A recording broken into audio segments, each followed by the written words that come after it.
Jack, are you in a cold location? Um, it's just kind of chilly in the church building where I'm at. I'm in Minnesota. We just got 8 inches of snow yesterday. Oh my goodness. Yeah, no, I'm in Sacramento area right now, so not Yeah, quite the same.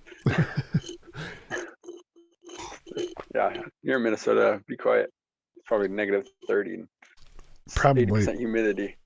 Yeah, I just got a snow emergency, so I had to move my car last night. My goodness. So, how long have you been a part of your church? I was born in my faith. Definitely, I rode a wave with it though, as topic of discussion is an interesting thing. Um, I mean, I'll start off by saying I mean, I just would like to apologize for all the people that horribly misrepresented the cogito that you've spoken to. Yeah, It's pretty um, very funny. horrific, to say the least. Yeah, and hair pulling, I can imagine. What I mean, like specifically that church, like you're a part of a church right now, right? You're in a church. Yeah, the Church of Jesus Christ of Latter-day Saints. Gotcha. So, I've been thinking about starting an atheist church and looking into the process of doing all the tax filings and stuff. yeah, that'd be interesting for sure, because I don't see why not. I mean, like, especially from how broad sense the word religion is used. Yep, for Yeah, sure. I think it's fitting for it. I mean, in the broadest sense of the word, especially. Well, that's one of the reasons I want to do it is because so many theist people say, "Oh, atheism is a religion too," and I kind of want to just like adopt that and just make it a religion. Like, ha! Now it is a religion. It's better than yours too. Yeah, yeah, All absolutely. right, I think we are now live-ish.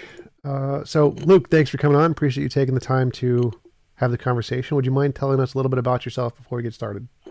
Thank you. I'm a missionary for the Church of Jesus Christ of Latter-day Saints. I'll be serving 2 years for my church, and I've had rudimentary, I'd say, education in philosophy and theology, and uh, I'd also like to say that any statements I make aren't official statements of my church or organization. Just disclaimer.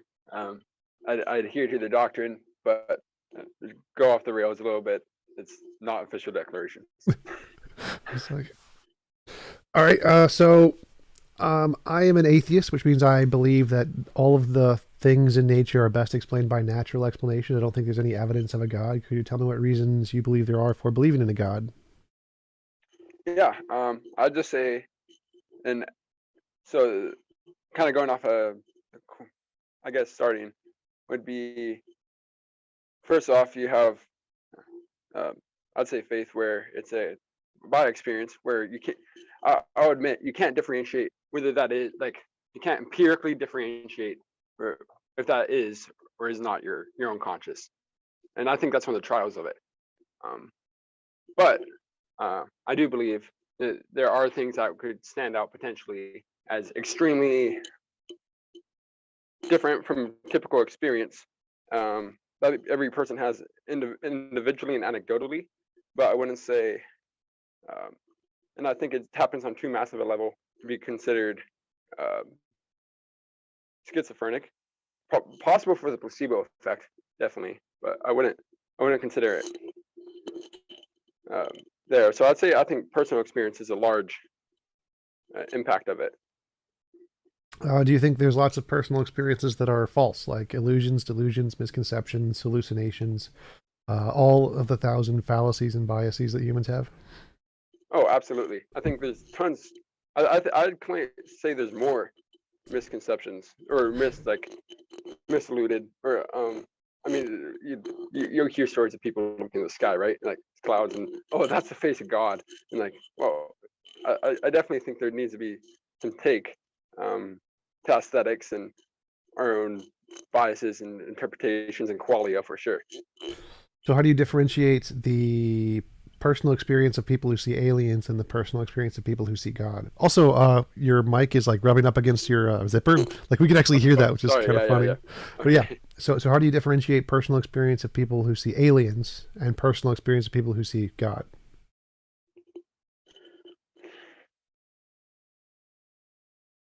I guess from a completely um, borderline localist viewpoint of the self. I mean, it's hard to. I mean, I'd say you take it on the comparative argument, right? Um, of everything else of likelihood and argue. I mean, I'd say our belief in God would, or my belief in God would be of ad infinitum, in the concomitant of eternal coexistence of matter and God and continual design in a physical. Well, I mean, So, like, so the, how can you tell the difference between your personal experience of a god being real versus people's other personal experiences, which are just imaginary, like aliens or unicorns or space demons or whatever? So there's lots of different kinds of personal experience. A lot of them are fake. They're not real. They don't describe reality. So why do you think that the personal experiences of God do describe reality?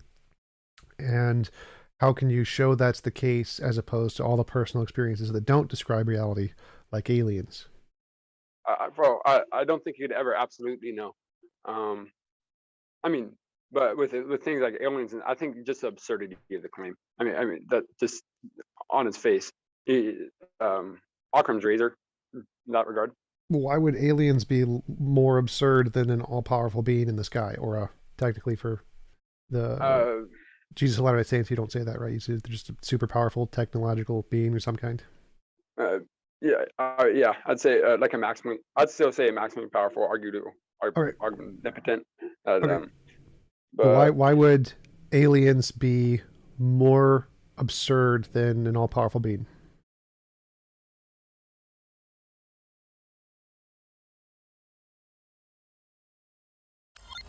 what role would the aliens play in our individual life? I guess. I mean, like, I guess you wouldn't be able to completely discount it. Um, I'd say, but I guess I'd fall into the teleological argument. You and so you see the design, you're able to um, just the human body or the matter itself having properties, and um, from there having a having a designer, grad a designer, and so on.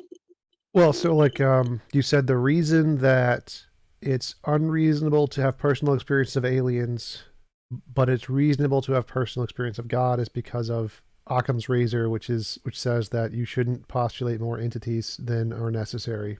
Um, Aliens posit less entities than a god. A god is all powerful. There's infinitely many entities there, so it's about the least simple thing you could possibly imagine. Whereas aliens are just all the stuff we already know about. There's nothing about aliens that's an addition. They're just made of matter, just like we are. So you're not positing any extra entities.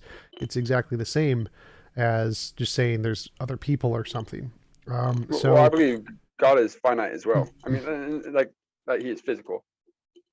sure, sure, but you'd Body, say flesh and bone. he has extra properties like all powerful. We don't see that property anywhere in nature. We don't see the property of like all good anywhere in nature or all knowing anywhere in nature. Like those aren't properties that we see.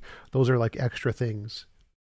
There's infinitely they're big things, infinitely big things. Right. Um, right, but at the same time, the universe of infinite expanse. I mean, it's argued with the actual infinite or potential infinite. Sure, but that's not the question. The question is like But I think it's the theory the because there's other things that would point to the idea of God, while aliens are just the experience.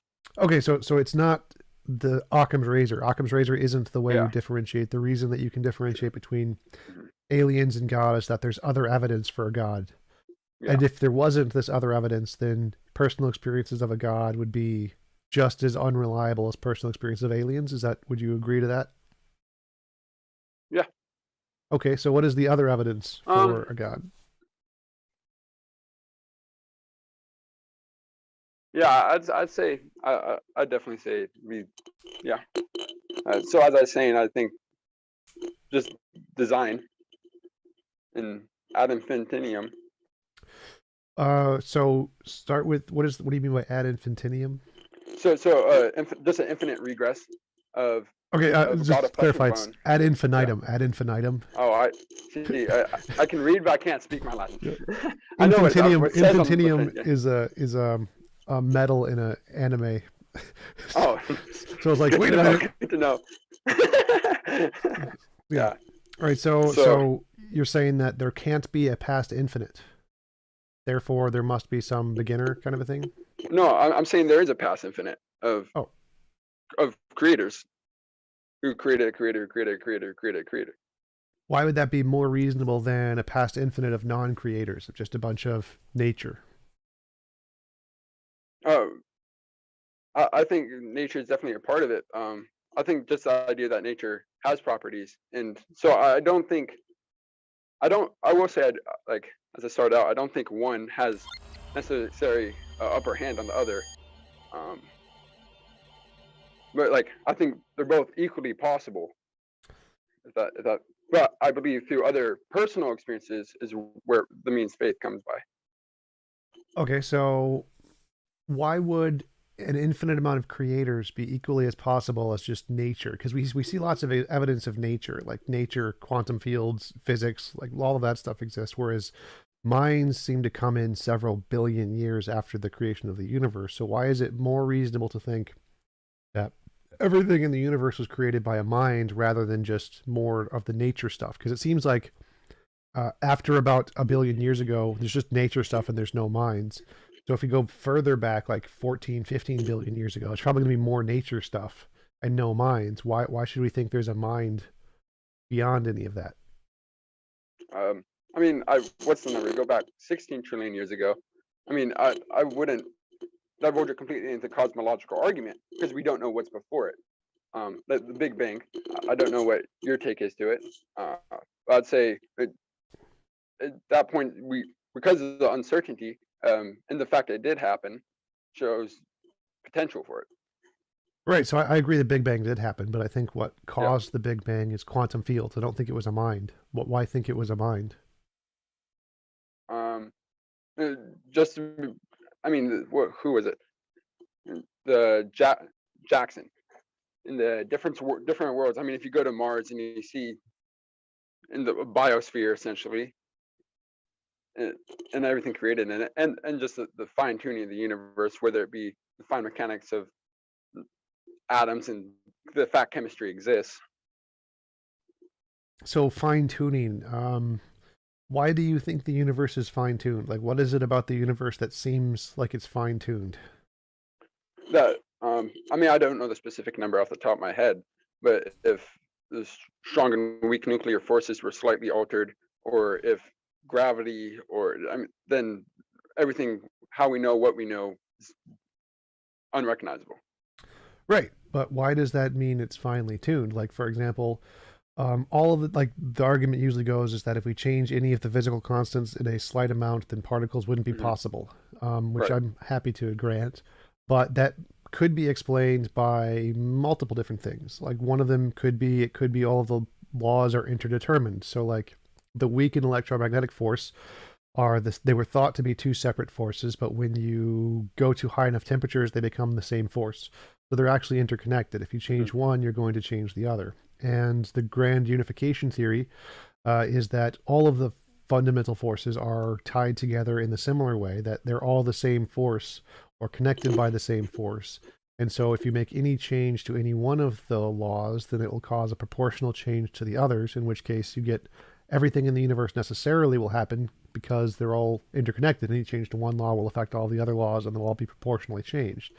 So it seems like you can explain the fine tuning just fine with necessity as a undiscovered law of nature, and you don't need a designer. Why would designer be preferred here? I think because um, uh, just due to the nature of experimentalism versus any other idea in science. I mean, that's how it started. And then even Einstein, right? He was experimentalist before his general theory of relativity, and or the theory of general relativity. And so, in that regard, How does uh, experimentalism answer the question? because then how can you be searching the quantum world? I mean, uh, you know the position or the velocity of a whatever, but you can't I mean, they don't have a unified theory. So as far as I'm Um, aware, I mean, there's proposed propositions, but I don't think has there been. well, yeah, like string theory is a unified theory, but I think what you're saying is that we can't verify any of these theories, therefore it's not reasonable to believe them, or something like that. Is that what you mean by experimentalism? Uh, it- yeah, I mean, I mean, you can like yes, you can verify it with math, but the same there you can also have other actual infinites that we know you wouldn't be able to tangibly have, such as like physically, for example, like Torricelli cylinder. Um, What cylinder? What's the cylinder called? it just extends infinitely, but they can calculate it and have a finite. Or I mean, the Fibonacci sequence. Yes, it goes on infinitely, but it's what is I it, just negative I one was twelfth or something like that. I'd never heard of the name of the circle. What was the name of the circle? I think it's spelled like Tericcioliis. It is, and he just figured out how to calculate uh, geometry with an infinite side, Gotcha. essentially. Well, so the way I understand it is that there isn't a physical infinite. So there's a physical thing that can Mhm. exist outside of space time, and it can be an actual infinite outside of space and time. But it seems like when we compare the theories of like string theory to God or whatever, or the multiverse to God, it seems like neither one of those can be experimentally demonstrated. But the difference is that with string theory and all the physics theories, all of the parts of the theory have been demonstrated to exist. Like string theory is a combination of two physics principles. One is vacuum energy states, which was demonstrated empirically, experimentally, in the Casimir effect, and the other one is Guth's early universe inflation, which was demonstrated experimentally in looking at the cosmic microwave background radiation. And if you combine those two things, you get the multiverse and string theory. Both of those come out of those two equations. And so all of the parts of both of those theories are things that have been demonstrated, whereas the parts of a god have not been demonstrated. So, like all powerful, all knowing, all loving, etc., etc. And so, if we think like, well, what if we see a footprint in the snow and say what caused the footprint? If we say a horse did it, like all of the parts of a horse are known, we have lots of evidence of horses, that's reasonable. But if we say a unicorn did it, since none of the parts of a unicorn have evidence, that's not reasonable. And so the horse is a better explanation than a unicorn.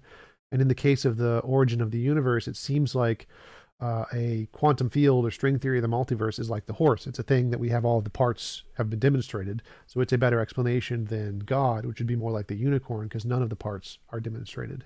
What do you think about that? I think that it doesn't account for the idea of the potential for like it goes back to individual evidence, or that individual experience. Like yes, because if and I here's a hypothetical. Um, because we do not empirically know whether our consciousness continues after death. I mean, strong reason to suggest otherwise. I'd I'd say like there's no interaction of it. Um, but I guess that would be the claim I'd be trying to argue for here. Um, but the potential for it to exist, I mean, if it always has existed and is only fixated into our current finite or our current state, then I don't see why just epistemologically it differentiate. Uh,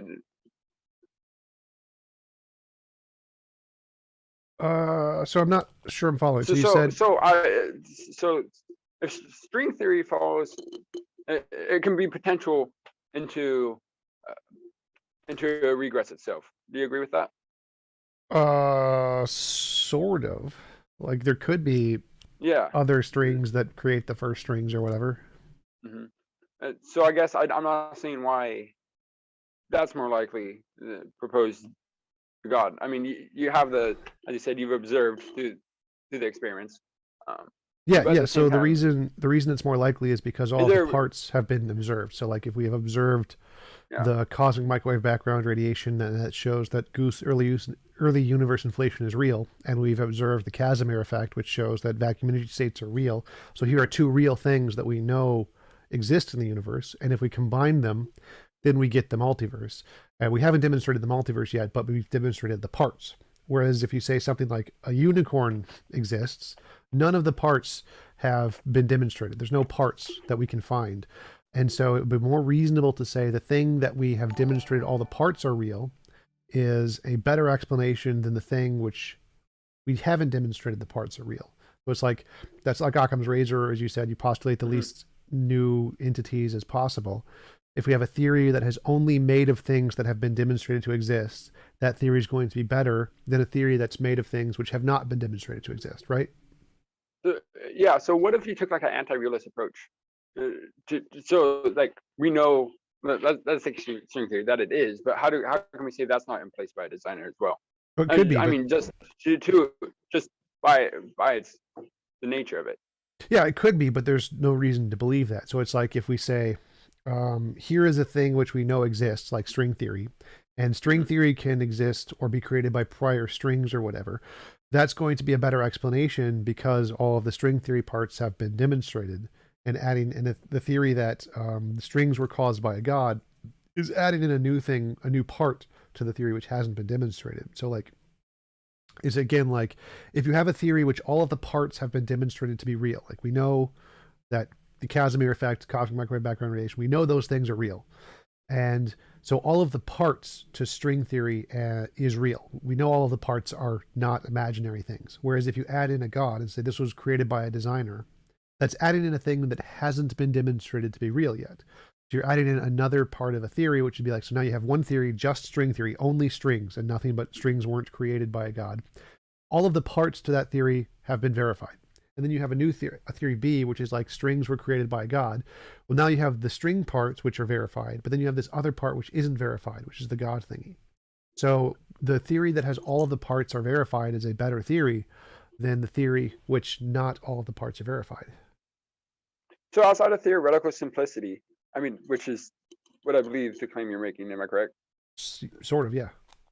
Yeah. Outside of that, like, because I think how else could you account for the experience with idea? I mean, Which experience? uh, I mean, just spiritual experiences per se. Delusion, illusion, misconception, hallucination, human psychology. Mhm. Like, I would go with the main explanation is um, type 1 and type 2 errors. So, type 1 and type 2 errors are like if you hear a rustle in the grass and you think it's a lion, you run away and you survive. If you hear a rustle in the grass and you think it's the wind and you don't run away, you're like, I'm going to be the scientific mind and just wait for further evidence or something, then you get eaten by the lion. And so, even if it's possible that it is just the wind, the people who think it's a lion every time and always run away will always survive. But the people who are more like scientific and are be like, I'm going to wait for further evidence, they're going to get eaten more often. And so, the people who always see lion, even when there isn't one, have a greater chance of surviving. And so, they reproduce more. And so, the brains of their offspring, their kids, are more likely to see agency in things that don't have any agency.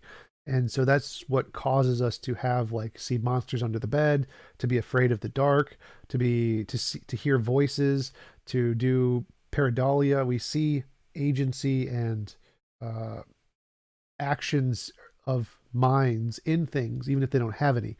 Like we saw a volcano as, oh, that's Mother Nature, or a lightning strike of, oh, that's Zeus. And so the fact that humans are evolutionarily evolved to see agency in things is why we have spiritual experiences, because we have some kind of an experience we can't explain. And then we see agency in that, just like the person who saw the lightning strike said, oh, that's Zeus. We have a personal experience of a god because our brains have been primed to interpret those feelings in such a way that produces these thoughts of that's Jesus, or that's God, or that's Muhammad, or whatever. And that seems to be a much better and a much more supported explanation of personal experience than there actually being a God there. So from nature, like from genetic and Evolution. Yep. condition, yeah, evolutionary conditioning. Yep. Um, so what is the Platinga's argument from emergence, or like uh, along those lines of if you're, oh, what is it? If we do come from evolution, then we should be able to, like, if we're smart and capable, then how can we? I know the conclusion is just the point of like, how can we trust? Like, Oh, are you truly smart and capable? evolutionary Or, argument against naturalism, Plantinga. yeah, yeah, Yeah. So the like argument not is EAN or yeah, just EEAN. yeah, EAN. Yeah. So it's if all of our beliefs are a result of evolution, and evolution selects for survivability, not truth, then how can we trust any of our beliefs? That's, I think, the argument. Um, but the argument doesn't account for the fact that evolution does select for truth. Like, evolution can't make you believe in a round square. Like, no matter what happens in evolution, there's no way for you to like imagine a round square, because it's not even possible in the universe. And so evolution can't give you false beliefs in every case. It has to give you true beliefs because it's constrained by the laws of the universe. And so evolution does select for truth, in which case the EEAN doesn't work, because it's not just selecting for survivability, it's also selecting for truth, because it can't not do so. Therefore, Do you evolution. think it's possible? Oh, sorry. No, go Go ahead. ahead. It's fine. I was gonna say, is it possible that we're epistemically limited? Well, of course we are, but not like Yeah. 100%. So we still have some Right. basis of knowledge. Right. Um, and so, if we are, I guess, would it be possible to overcome that limit, especially on a higher plane or idea? Sort of. So Mm, we can overcome it on some things. Like, we can say, we need some way to differentiate imagination from reality, because we can't mhm. we can't predict the future with our imagination. But if we have some kind of a method that can predict the future, that's good reason to think that that method describes reality and not just our imagination. And that's how we get science. And so science can tell us things about, there's a TV, there's a rock, laws of gravity, etc.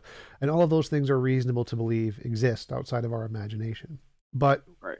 when you talk about things like metaphysics, the fundamental nature of reality, and you ask the same question, you still have to hold it to that same standard. You have to say, we need some way to differentiate, is this real or is this imaginary? And so it's better to make hypotheses that are combinations of things that we know about, rather than add in new things we don't know about. I think Sean Carroll said this best. I forget what his exact quote was. It's like, Mhm. it would be better to change the things we do know about, we do understand very well, in order to explain something we don't know, than to add in something we don't know anything about to explain something we don't know. Yeah. And I guess that, like, that is the weight of a believer in any sense has. I mean, I will say that believing in God in flesh and bone, I think you do avoid a categorical error, um, if you're going to make such a claim from the theological argument. But I think that is the weight of faith. Um, Now, like, that may be unprecedented, and it's almost the inverse of Pascal's wager. Um, eh, The inverse of Pascal's wager. I mean, if you're gonna say, like, it's like, well, if everything's pointing against it, and then and say there is this desire and seeking for truth, and wherever truth may lie, but you have these personal experiences and these desires that may point otherwise, creates weight, and that it's not that it's, as we discussed, it's not metaphysically impossible, but I'd say it's improbable, or like, or from what we said.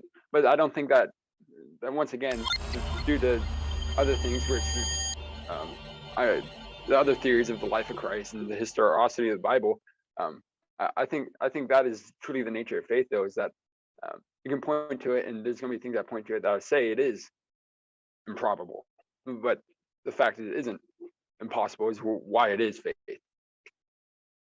Sure, yeah, I'm totally fine if you just want to say that the evidence supports the other hypotheses better, but I choose to believe it on faith. Like, that's fine. Like, I do that too in Yeah. many cases.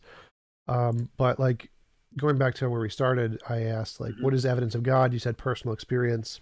And then I asked, is personal experience, because personal experience can be wrong. So what is it about personal experience of God that makes it reliable as opposed to personal experience of aliens? And you said, well, because there's other evidence of God. So that'd be like, well, that's perfectly reasonable. Like if I said I saw a dog, since there's Yeah. other evidence of dogs, it's reasonable to believe my personal experience of the dog.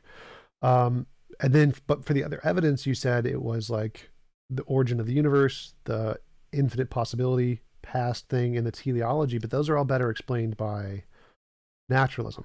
So, But it doesn't mean it can't be explained though. all right, well, you could explain it by anything. You could say like magic leprechauns created the universe. There's always infinitely many ways to explain everything. It's called the problem of I underdetermination. mean, I think we both agree that you can't use some things. You can't say, uh, well, I guess you technically could say it, but you can't say that like this book made the universe. Like you can say it, but we know that that can't be. Well, it's logically possible. Like there could be parts to the book we just don't know about yet. Like there could be an all-powerful nature to the book or some kind of quantum field entanglement of the book that did create the universe. We just don't understand it. So even that, just saying the book did it, is also logically possible, just like it's logically possible that a god did it. And I wouldn't say that one is better than the other because maybe the book might be better actually because it's at least something we know exists. So like in that case, those are about equal claims, I think, saying the book created the universe and saying God created the universe, because you're both positing some property that we don't have any evidence for that goes beyond what we know about to explain the origin of the universe. Whereas, like string theory, it's not doing that. It's just saying it's a combination of these two things that we both know about already. But Yeah, I definitely think on that note though that it we we we can observe and see the book created start to finish. Like you could go on and say there's some other property, um, but I think that loses in the simplicity compared to God. I mean, so I think there's definitely still a hierarchy to the simplicity of it. well, what's the difference there? So if we say like here's a book and we can see it being created from start to finish, and I want to say the book created the universe, so I have to say, well, there's some property in the book, some quantum entanglement thingy that we just don't know about yet that caused the origin of the universe through time or whatever. Um, how is that different than saying a god did it? Because it seems like adding in this new property to the book is exactly the same as adding in the new property of a god. So there seem to be equally as bad from my perspective. What do you think the difference is? Because they both are equally as not simple. Uh, I think that just I think that's pretty. I understand what you're saying, but I think that'd be just it seems reckless and discounts the idea of what we know about what we know, but to say well, we can't say what we know about what we don't know. Which is what goes back to what you were just saying, kind of about a quantum entanglement property. Yeah, yeah. So the But question is like, yeah, how is it different to say we're going to take the book we do know about and we're going to add in this thing we don't know about versus just saying there is this thing we don't know about? So either way, you're adding in something we don't know about. In the case of the book, it's the quantum entanglement. In the case of God, it's all of the properties of God. So in both cases, we're adding in something new we don't know about. I don't think that simply starting with a physical book makes physical book plus unknown less reasonable than just starting with unknown. but you don't think like let's take the book like the it has words and that shows language and that, I don't the language isn't innate from the book. Um, that's obvious empirically. Like we have a history of it. Like nor is it self-generated when you see a price down. You can see the tree get cut down. And so I mean that comes to what like when do we know it is what it is, but also where would it gain something that is unobserved about due to the construction of its properties. All right, absolutely. So if you're trying to explain, well, this book seems like it's very man-made, and therefore it would be unreasonable to think it created the universe. Like, yeah, absolutely, I agree. But because you're saying the alternative hypothesis is like an infinitely powerful, all-knowing, all-loving being, which has like multiple infinite properties, In order to make the theory equally as simple as the God hypothesis, all you have to do is take those infinite properties and combine them in such a way that it can explain the data. So you can say that the quantum field is perfectly entangled with its infinite power to be able to create a book exactly like this, and also create the universe. That would still be logically possible. That's still less pieces than a God. So I don't see why that would be a worse explanation, because they're still equally as infinite, or there's probably less infinites in the bookcase, but because you can use the same infinites that are in a God to explain how the book could create the universe and itself, then it seems like it's equally as plausible because they're both using the same infinites. Yeah, and so I guess I'd have to actually I should go back and reconstruct what I was saying earlier about the process of creation and like matter coexisting with God. Um, and that it'd be the matter would have to be a lack of there'd have to be on a spectrum of a lack of design and of design. So that way you're able to have something of such as consciousness. Um, and then you'd also have things that are be more fixated, like water and rocks and minerals, and uh, the unconscious things. And so, because we know there is matter, and more we examine it, I mean, that's I guess it's a very aesthetic argument in that regard. Is that it'd be from an aesthetic point of view, it almost seemed more absurd that uh, that it was just is, and it's just not beyond some sort of intentional creation or intentional process of um, tuning an assignment. Oh, it's almost like Plato's forms, I guess, in that regard, but in put out into creation. Oh, well, sure. If by aesthetic you mean like intuition, like it seems to Hmm. us to be designed, but I don't think that counts as evidence. Like, obviously, lots of things seem to us to be designed. People thought lightning was designed, and tornadoes and hurricanes and all kinds of things, because we see design in everything. That's the type 1 and type 2 fallacies I mentioned earlier. Like, if we hear a rustle in the grass, we think it's lion, and that's the same aesthetics that you're using to say that it seems like the universe is designed. And so that doesn't seem to be good evidence to me, because we already know what caused that. It's a fundamental flaw in the way human brains work. So I don't think using that thing which we know is a fundamental flaw as a basis for evidence is a good basis. So you said there's a or like lightning that people thought is designed, but we know it's from static in the air and uh, et cetera, et cetera. So, but don't you think this, like the same regress is essentially the same regress of design? Yes. So like everything we think is Hmm. designed in the universe is almost always discovered to be a natural thing we haven't discovered yet. Yeah, Non-design and, thing. and so if there's a designer and he'd just be part of this almost and continual designers, I don't I guess especially if you take like a B theory of time to it, but outside of our recognition and of um, just the linear world as we experience it, could I think that it explain multitudes about I guess like you said, strings being made of strings of being strings. Like yeah, yes, A is A, but I guess goes back and kind of targets the same idea of my own regress. Uh, so I understand how your regress is possible, but if we think Hmm. that, like, if we know that there is a fallacy in the human brain that says there is a blue unicorn that caused everything, like causes lightning, blue unicorn causes lightning, or blue unicorn causes tree to fall over, and we know that's wrong. It's been wrong every single time. We've discovered that this is just a fundamental part of our brains, that we just go to blue unicorn and it's never the blue unicorn. Then if we think, well, what caused, here's some unknown thing, like what caused that continent over there to explode or whatever, and we know our brains are naturally going to think blue unicorn because that's a part of our brains, but that's been wrong every other time in the past.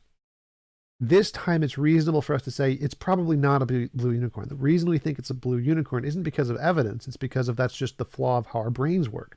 And so it's more likely that it's going to be a non-blue unicorn kind of explanation, because we've always discovered that everything we thought was the blue unicorn isn't a blue unicorn.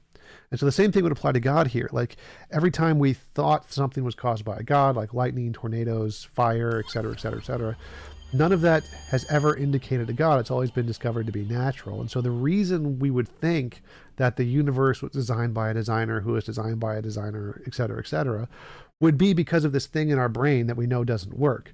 And so until there would be some like independent evidence to actually indicate a designer, then it would be unreasonable to trust that, because we know that that part of our brains is broken. So I guess going back to string theory and like um I I haven't studied string theory, and admittedly, the how high do you think, like more with naturalism, like as we observed, it this continual regress itself, or appears to be. Um, would it make sense though for infinite to come from an infinite? Not like, as I said, like an anti-realist perception of it. Mm, Is I don't that is no? I don't think so. I think that if you just have an infinite, it doesn't need to come from anywhere. It can just be an eternal infinite, and you don't need to be. It doesn't need to be created at all. So I think, like in my worldview, I don't have a past infinite of natural stuff. I just have one necessary natural thing that is uncreated, and it exists outside of space time, which is a quantum field in my worldview. So I don't have a past infinite regress of natural stuff. I have a single necessary natural thing in my worldview. Um, but yeah, I don't think you need an infinite thing to be created by another infinite thing. I just think that even if that was the case, even if we granted that um, the infinite past was created by some other infinite thing, that other infinite thing could also be a non-conscious thing. It doesn't need to be conscious. I don't see any reason to think that whatever the fundamental nature of reality is would need to be explained by a conscious entity. Well, then I guess that goes down to consciousness. What do you take of like Chalmers and his idea of um, the two-dimensional argument against, I guess, uh, materialism? I think it's an argument from ignorance. I think that most of the idealistic arguments are arguments from ignorance. Uh, so you think so? Our consciousness is completely dependent on then of the of Material everything stuff, yeah. else. Yeah, yeah. Um, but there'd be no way of actually, I guess, knowing besides death. I guess if it continues on. Well, no, I think that in the future we will definitely discover how consciousness is made and how it integrates with the brain. So I think that Chalmers' arguments and the other idealists, Bernardo Kastrup and I forgot the other guys I debated. But yeah, I think that all of their arguments are going to be proven to be false. It's because they argue it's impossible to ever discover consciousness through material causes. And I think that's not the case. I think that we will be able to discover and experience and reproduce consciousness purely through material means in the future. We just can't do it now. That's why I think it's an argument from ignorance. It's like, we don't know how this happens, therefore it's impossible, is an argument from ignorance. I think it's the way it should be formed is we don't know how to do this now, but it could be happening in the future.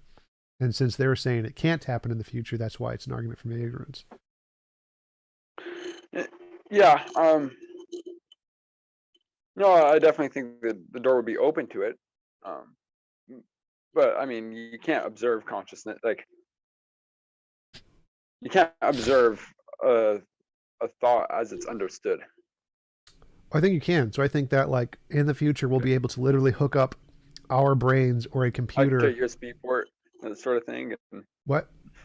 I'd like to USB or HDMI and Yeah, yeah. I think we'll be able to literally just hook up your brain to another brain, and you'll be able to see exactly what they're seeing in like a third person. And you'll be able to hook it up to a computer, and the computer will be able to see exactly what they're seeing in the third person. So you'll be able to directly see experience from the perspective of another person in the future. I think that's definitely a possibility. yeah, I mean, like, but once again, even okay, um,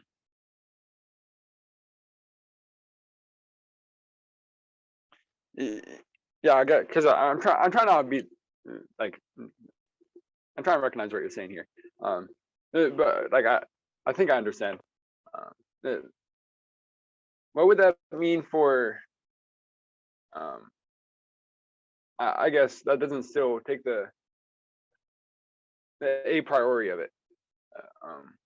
Like I guess like even if you can observe it, that doesn't mean what is kind of thing. So so you have yeah, I guess a priority like 1 + 1 = 2. Do you think that's true whether or not anything exists? I mean, granted, we can't think of a true nothingness, but Sure, but I think logic and math are descriptions that describe mhm. reality. But like going back to the consciousness thing, I think that we'll be able to have a computer that isn't conscious and we'll be able to plug it into your brain and the computer will have your conscious experience. It will be able to experience your conscious experience.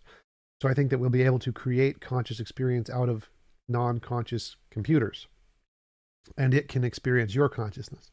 I don't think you need uh, direct consciousness to be its own kind of a thing. I think it can be an emergent property of material stuff. To Oh, go, so go oh, ahead. sorry.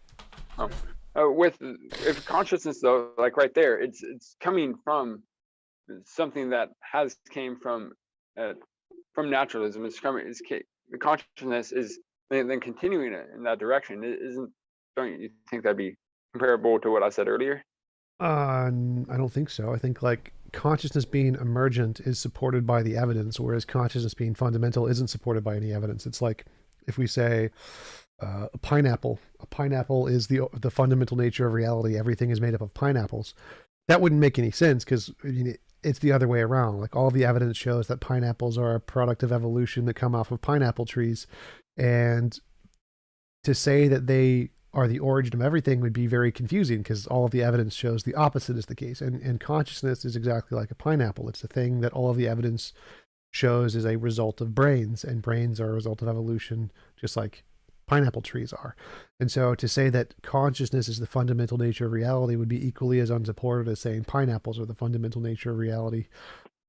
But saying the other way around makes a lot of sense. Like you can say, oh look, matter makes up the tree, and matter is made up by quantum fields, and quantum fields are the most base thing we know about at this time. So it's reasonable to say quantum fields are the most fundamental thing because that's the closest we can get, and we don't have any evidence that they're some kind of composite of other stuff that already exists.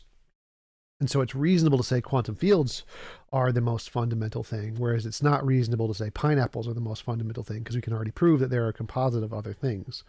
Same with consciousness. It's a all of the evidence indicates it's a result of an emergent property of brains, just like pineapples are an emergent property of pineapple trees. So I don't think those would be the same as saying that quantum fields are fundamental and brains are fundamental or consciousness is fundamental.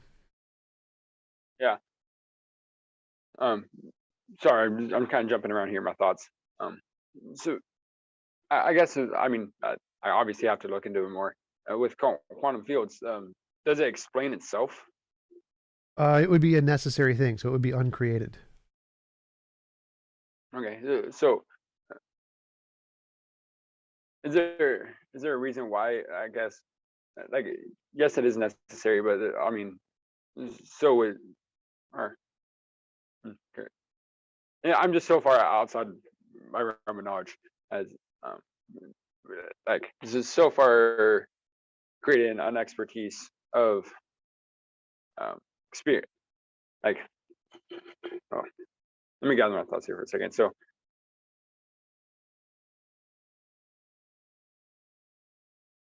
the quantum field, if it forms everything, but and it's I guess it's like string theory. Why wouldn't it need if everything else? Like I guess I don't see why it would need to be absolutely necessary then. If everything else has a ca- causation. I mean, yeah, it doesn't need to be. It's not like it's required to be. Hmm. You can say it's contingent on other things and just have a contingent infinite regress. Either one works. You can say there's a infinite regress of quantum fields or a necessary quantum field. Either one is going to be more supported than saying there's a infinite regress of conscious entities or a necessary conscious entity. Either one would be adding in a new thing that's like saying there's a infinite regress of pineapples or a necessary pineapple because all of the evidence indicates pineapples are a emergent property of things that we already know about, not the base thing. Whereas quantum fields, all the evidence is that they are the base thing. So, like, either way, either if you want to say it's necessary or you want to say it's an infinite regress, it's still going to be better to say it's a quantum field than a pineapple or a mind, a consciousness. Mhm. I guess going like round circle, I guess going necessary into the like saying it is a necessary thing, or either or back to consciousness is would it the contingency of consciousness or being like 'cause we don't know like uh, everything else as you said points to um, it potentially being, but at the same time, um, oh man, and obviously I don't have the book memorized. Free, Free Will by Harris. That's just probably my extent of my uh, neuroscience. I know if I remember, they don't have any idea what creates like essentially creativity in the subconscious. Like they understand, think there's an input and there's a genetic, but they're not quite sure how the emergence of new ideas. Nor is there the connection from the subconscious to the conscious, which I think is the largest part, is understanding the realm of the conscious and trying to understand the realm of the conscience. And yes, there is a you might be able to understand it and even display it and see it, but I think that doesn't do justice of its emergence or what it is in its own. Well, Like sure, even if yeah. you take a computer. Oh, yeah, we definitely don't understand everything about how the brain works, but I don't think that's evidence of consciousness being fundamental. That's like the argument from ignorance I mentioned before, of saying we can't explain this, therefore would be a fallacious argument, because the fact that we can't explain it means it's not evidence of anything, because it could go either way. We don't know yet. So the fact that we don't know how creativity works isn't evidence for consciousness being fundamental, just like it's not evidence for material being fundamental, because the fact that we don't know something isn't evidence either way. It's an unknown. Do you think material is fundamental? Yes, quantum fields, I think, are material Mhm. things. Yeah, and so I guess it goes to the idea of, I mean, back to like, I guess that's like something for me to look into is the potential of quantum fields into other designs. Um, because I think, I guess our purpose in here, like if I was going to say a complete view of it is our purpose of our design would be to reach the point of a designer uh, uh, itself. Say that Um, again. our purpose would be here by design would be to become a designer. Become a designer. Yeah, become a god. To continue the potential infinite, I guess. Um, oh yeah, I guess that makes sense from your theological Yeah, perspective, yeah, but definitely. I'm still stuck on the evidence part, because like when we started, I asked like, what is evidence of God? You said personal experience, but then you said that's not evidence, because you would need something else in addition to that. You need the other evidence for God first for that to count Well, as evidence. I don't think you can completely discard it as we discussed earlier because of the simplicity of it. And so you have that personal experience and the potential for it. I don't think that completely uh, says your personal experience cannot be because of that. Then. Well, so like people have personal experience of aliens, and it's possible aliens exist, but we don't count personal experience of aliens as evidence, because we know that's a product of human brains. That's a fault of human brains.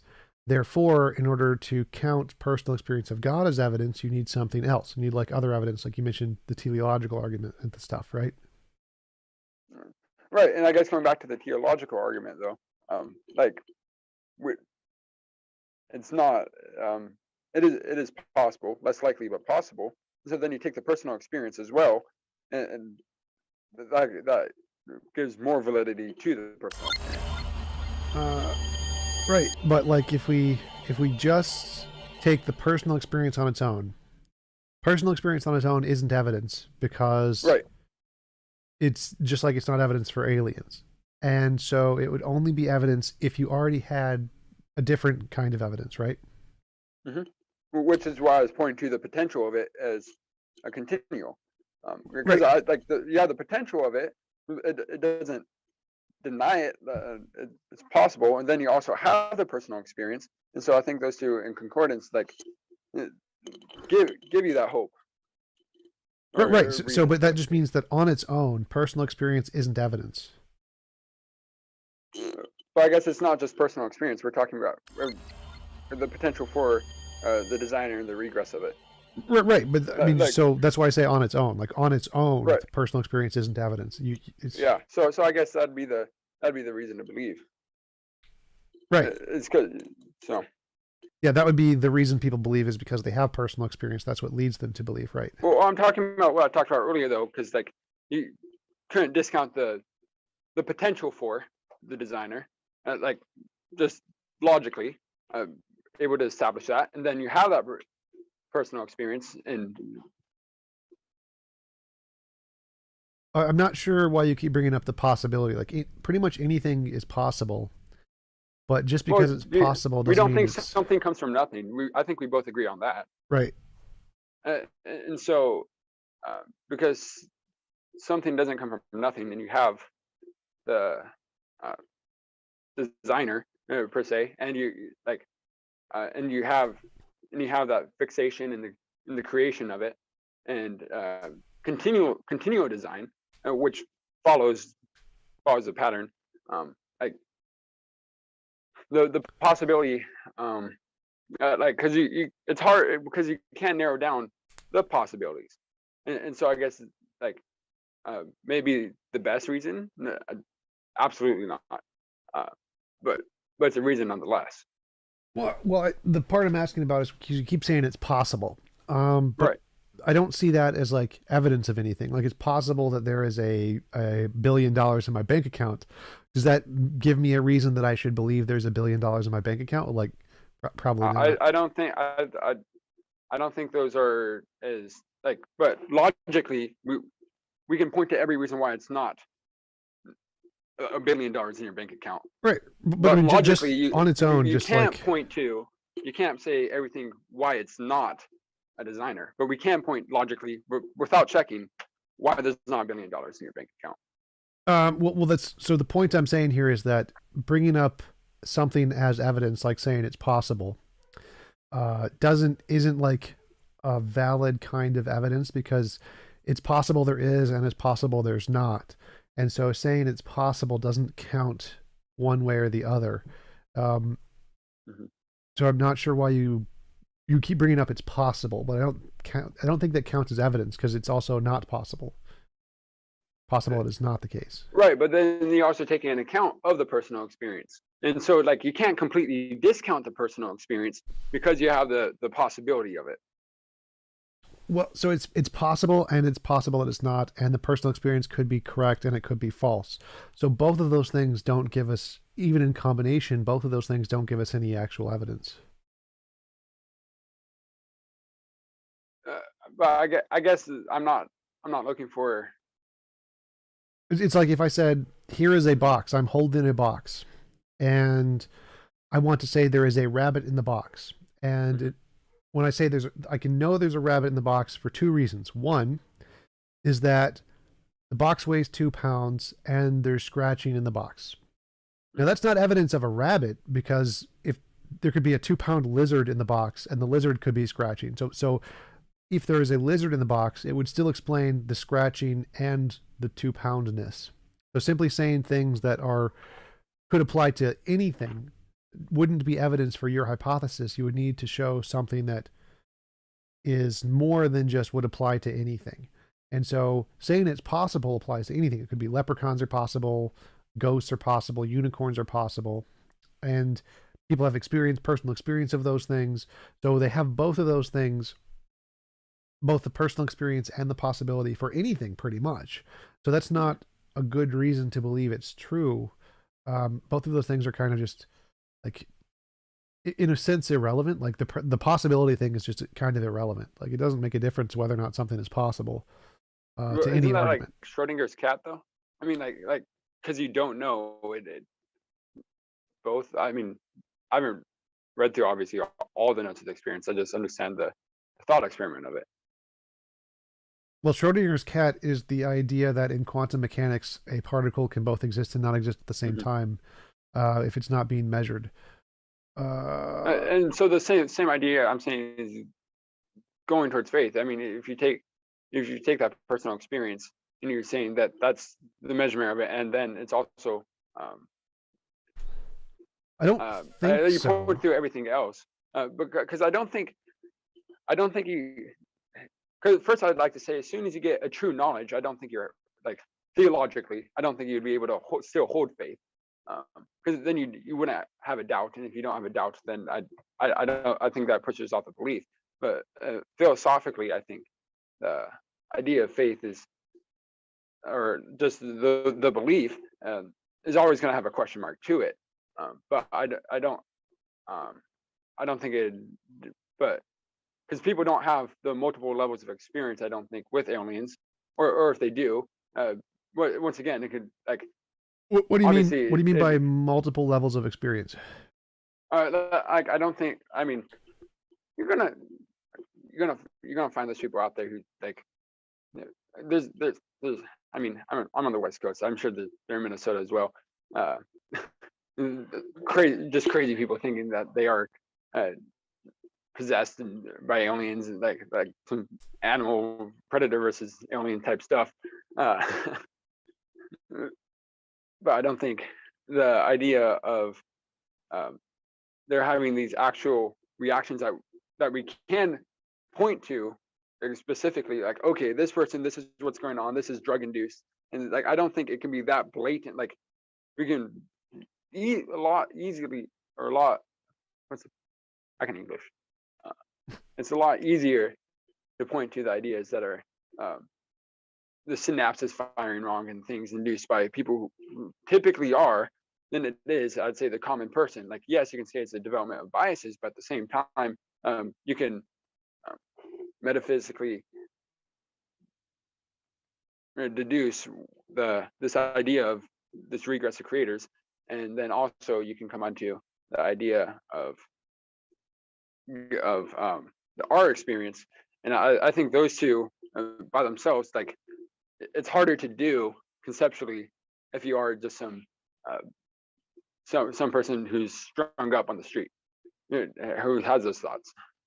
I'm not sure I'm following. So, like, in the case of people who see aliens, like, there's many people who are like pilots see UFOs all the time. Very intelligent people have claimed to see aliens, and psychologically, in their brain, it's the exact same part of the brain where people see God and Thor and Type 1 and Type 2 errors. So it's the same part of the brain in both cases. I don't think neurologically there's any difference. Like they're not schizophrenic, they're not delusional. They just claimed to have seen aliens. They thought they saw aliens, just like people think they see God. So I don't see the difference there.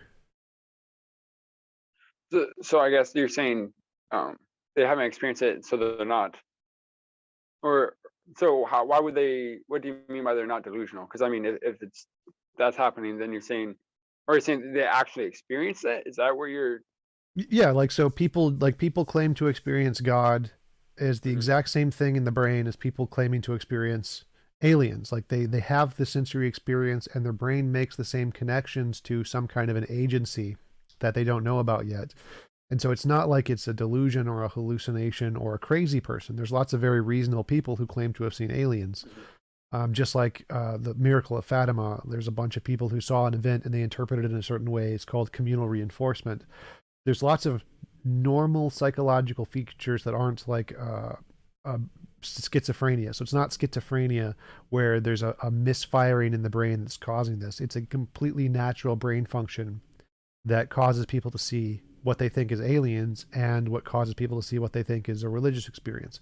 Both of those are the same psychological phenomenon in the brain, and we know that because we can turn it off. We can like there are certain neurological conditions that can be damaged where you lose the ability to feel the third party agency, and so you stop seeing things like um, aliens or spirits or those kinds of external mind things. It's a specific part of the brain we can turn off that stops both religious experience and alien experience. So turn off like electroshock therapy type idea, or Yeah, I just mean that, or we can cut it out. So essentially, we can just damage that part of the brain. um, and then it turns off religious experience entirely. Yes,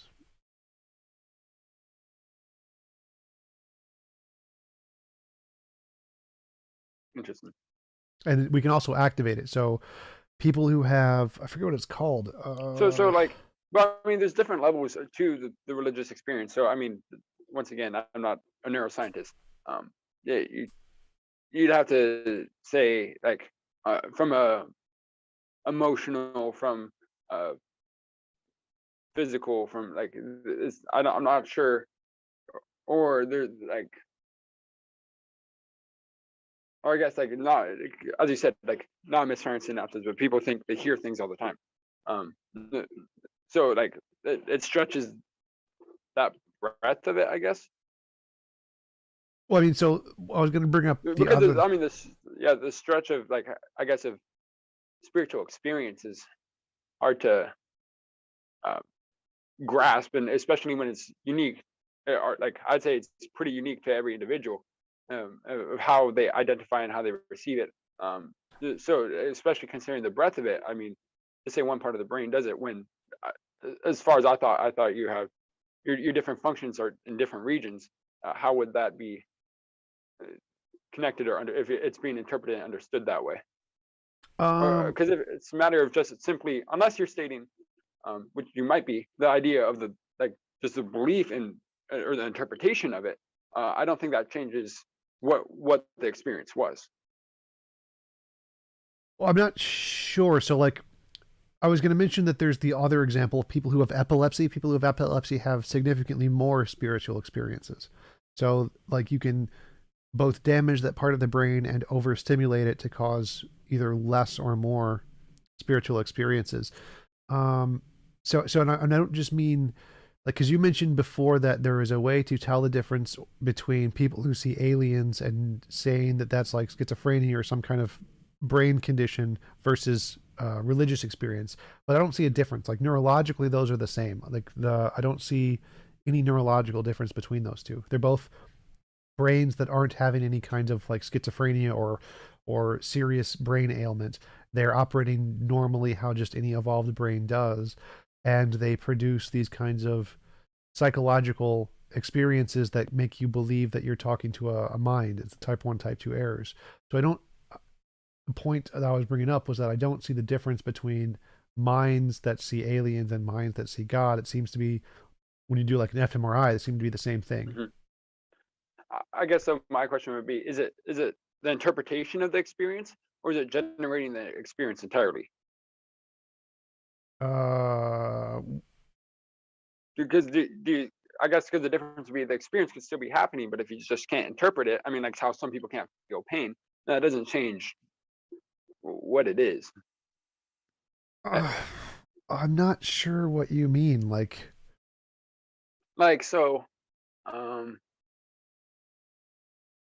is the brain generating? So like, I guess visual comparison would be the best idea. If oh, you, I think I got it. Should so yeah, if no, the brain isn't generating the sense information. The brain is reacting to the sense information. So there's sense information like you see a UFO or you see a flash in the light, a sky or whatever. You see something you can't explain, and your brain interprets that in a way of it being a spiritual experience or of it being an alien when usually it's just something like a bird or something we just don't know about yet, something we can't explain. There are cases where that can happen through your brain accidentally causing a misfiring that causes a sense information or something, but usually it's just you see something in the world which you can't explain, and then your brain interprets that as being a spiritual experience or a UFO experience. yeah, so I guess that doesn't have to do with, I guess, internal, like other ways. A lot of people, I mean, like once again, you do have things like uh, group affirmation and the dopamine and serotonin that can come off of that. But at the same time, like personal, individual, spiritual experiences, whether it be meditation or prayer, that are reaffirming to individuals. And even if you can change their interpretation of that, I don't think uh, you're changing whether or not um, the induction is actually occurring, like the actual experience they're having occurs. All right, I definitely think they experienced what they said they experienced. I just don't think it corresponds to reality. I think it's more just a way the brain copes with new information. So I think that just like when people say they see aliens, I think they genuinely experienced what they're saying they experienced, but they're interpreting that in a way that isn't accurate. So they saw an object in the sky which they couldn't explain, and they thought it was aliens when it really wasn't. So I think people who have spiritual experience really feel the things they're saying they feel, but it's because of parts in their brain that cause them to interpret that in a way that isn't in correspondence with reality, just like the aliens. Yeah, and so I guess it goes to like, so but they're feeling what they actually feel, and things that like that correspond or don't to like an act like such as prayer. I'm not sure if can truly understand, um, especially if it be something else, especially if there's like nothing else pointing to it. Like, yes, you're going to see in a scan that's how it's being interpreted, but I don't think that discounts that just because it's the same association. Like, unless we have a part of our brain that's purely for fiction, which would be really odd, I think, evolutionarily. But that it doesn't discount the potential of it. Right. Yeah. Like we can't like go into the brain and say, oh, this thing they're thinking of is definitely fictional. There's like an actual truth checker in the brain, like fictional and reality. Right. That would be very convenient if there was such a thing. Unless you go through like all CRISPR and you like test literally the trillions of amino acids and Oh and yeah, I check think it out. But if the brain actually had a way to differentiate reality and imagination, we would have far less silly beliefs as humans. So I definitely don't think it has one of those. Not yet. We're going to install yeah, one of those in the future. right, right. And Um, so I guess yeah. So I guess that's where I mean I gotta leave here. But I think that I guess that's where it'd be is that personal experience and the interpretation of it and the potential of it, and then I mean as a like you can, people literally can debate. I mean, this is the grand debate, I guess, of yeah.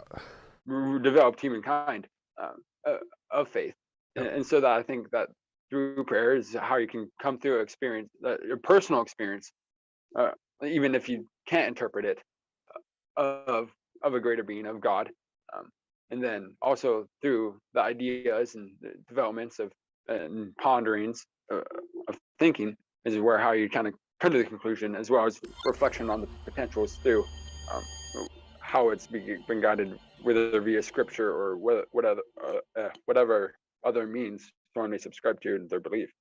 Yeah. You said you had to go. Yeah. Okay. Yeah, I want to respect your time. So thanks for coming on. Really All right. appreciate you. Thank you. It was fun talking to you. You're a very nice guy. A lot of people in the comments say you were very nice, and a lot of people from the LDS are also very nice all the time. So I just wanted to throw that out there. But yeah, thanks again for coming on. Really appreciate it. Would you want to tell anybody like where they can find you if you have a YouTube channel or something?